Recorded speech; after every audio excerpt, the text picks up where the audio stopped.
Good Shabbos, PJC. It's been a wonderful week, a relaxing week, preparing for busy days ahead with the Yamim Noraim. It's certainly going to be a different high holidays this year. It'll be adjusted. We'll have to be deliberate in different ways.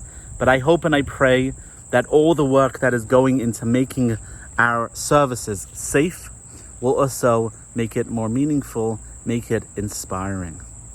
This Shabbat is Parshat Shoftim. Parshat Shoftim introduces a number of important cultural realities, including the possibility for the Jewish people to appoint a king, to appoint a melech. The Torah offers us a number of restrictions, number of parameters as to how this king is supposed to behave. One can imagine a king becoming drunk with power.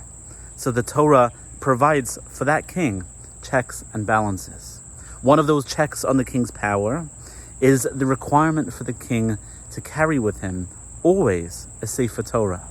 No matter if he's attending to affairs of state or he's attending to administrative matters, internal matters within the Jewish people, the king only ever has one hand free because the other hand is carrying the Sefer Torah. He's not instructed to read from that Torah. He's not instructed to learn from it. He's just instructed to carry it. Because the burden that the king has, the burden of the Jewish monarch, is to bring the values of the Torah into everything that he does, into every society that he touches, to every community that he builds.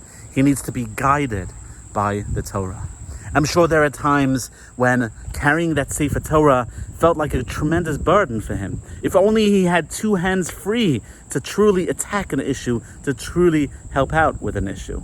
And there are times when carrying the Torah drove him forward, helped remind him of the royal purpose of his mission. In his famous book, The Things We Carried, Tim O'Brien talks about a group of soldiers who fought in the Vietnam War. He talks about the things that that group saw, the terrible things that they saw, and the things that they had to carry with them for the rest of their lives. The king has to carry with him the burden of the Torah. It's a significant burden for him, but it's a burden that drives him forward. As we prepare for the awesome days ahead, for the significant days ahead, we too are carrying something that could be perceived as a burden, but must also be experienced as a driving force. The need to gather safely, the need to be deliberate in how we interact with each other, and how we treat each other, and how we make contact with each other, certainly feels burdensome. I know if you speak to any teacher in our community, they'll talk to you about the tremendous burden they're carrying as they try to figure out how to make school safe in the coming weeks. Carrying that burden can feel so heavy for each of us, especially for those who are at a higher level of risk. But it must also be a driving force. It must be something that helps us to move forward, to keep us focused, laser-eye focused on the mission and the purpose to protect life, to celebrate life, and to make life meaningful. To deliberately engage with Jewish ideas, with Jewish values, with our special Jewish community. We all carry things in our lives. So often they feel like a burden. So often they're limiting, like the king was limited to only using one hand.